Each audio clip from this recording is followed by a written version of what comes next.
नमस्कार, माय मॉम्स किचनमध्ये तुमचं स्वागत आहे। तर आज आपण नाश्त्याला वेगळा पदार्थ करणार आहोत। पोह्यापासून आता रोज आपण पोहे, कांदा पोहे खातोच, तर आता पोह्यापासून काय वेगळा पदार्थ, तर आज आपण पोह्याचे कटलेट करणार आहोत आणि एकदम मस्त टेस्टी होतात आणि नाश्त्यासाठी जरा वेगळा पदार्थ मस्त लागतो। चला तर आता साहित्य दाखवते मी तुम्हाला। हे मी 1 वाटी पोहे घेतलेत, एवढ्या सामानाचे पण भरपूर होतात त्यात कटलेट। आणि 1 बटाटा उकडून घेतलाय, ढोबळी मिरची 1 घेतल्या मोठी, कांदा मोठा 1 घेतलाय, 1 मिरची घेतल्या, तिखट आहे म्हणून 1च घेतल्या, तुम्ही तुमच्या आवडीप्रमाणे 1-2 घालू शकता। कोथिंबीर घेतल्या आणि धनेपूड लागणार आहे आपल्याला, हिंग लागणार आहे आणि मिरेपूड लागणार आहे, चाट मसाला लागणार आहे आणि आले लसणाची पेस्ट आणि मीठ। चला तर आता मी दाखवते तुम्हाला कशा प्रकारे करायचं ते। तर बघा, आपल्याला अशा प्रकारे बाउल लागणार आहे।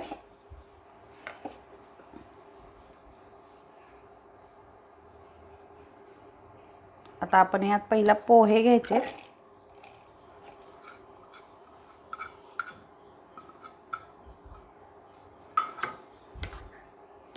आता यात आपण सर्व साहित्य घालून घ्यायचे।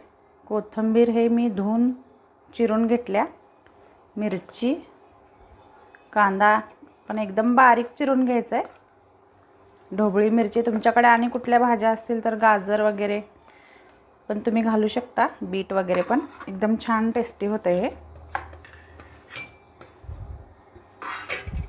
आता आपण मिरेपूड घालणार आहोत अर्धा चमचा,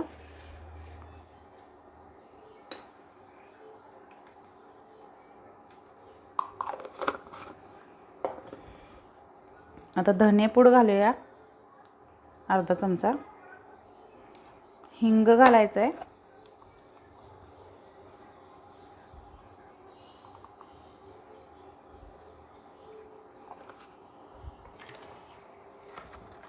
आता चाट मसाला घालूया,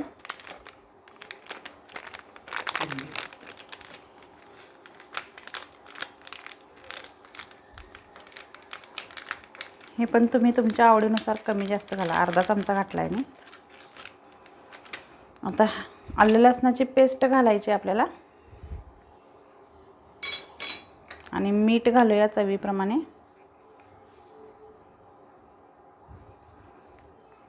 आता हे बटाटे घालायचे आणि हे सर्व साहित्य आता छानपैकी, पाणी घालायचं नाही आहे आपल्याला, असंच मिक्स करून घ्यायचं आहे हाताने।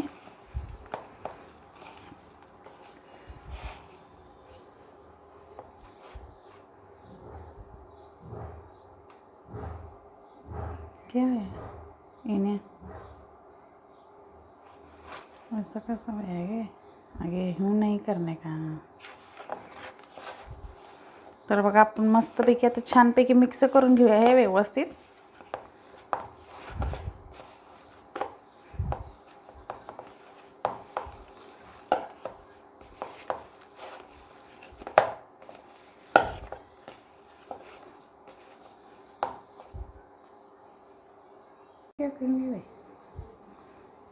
बघा, अशा प्रकारे प्रेस करून अशा प्रकारे सगळे गोळे आता असे करून घेऊया आता आपण,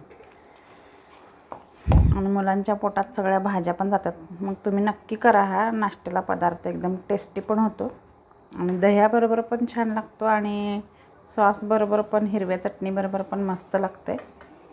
तर मी सगळे गोळे करून घेते आणि मग आणि ह्याला आता आपण डीप फ्राय करायचं नाही आहे, शॅलो फ्राय करायचं आहे। चला तर दाखवते तुम्हाला मी।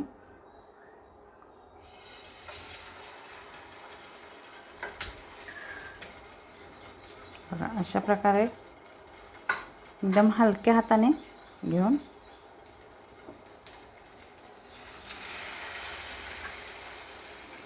कारण डीप फ्राय केले की ते फुटण्याची शक्यता असते पूर्ण।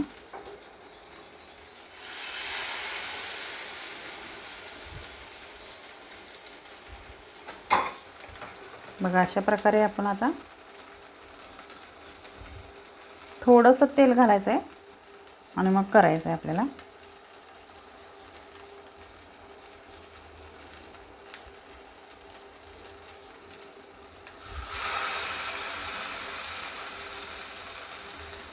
आणि एकदम मस्त टेस्टी कुरकुरीत लागतात.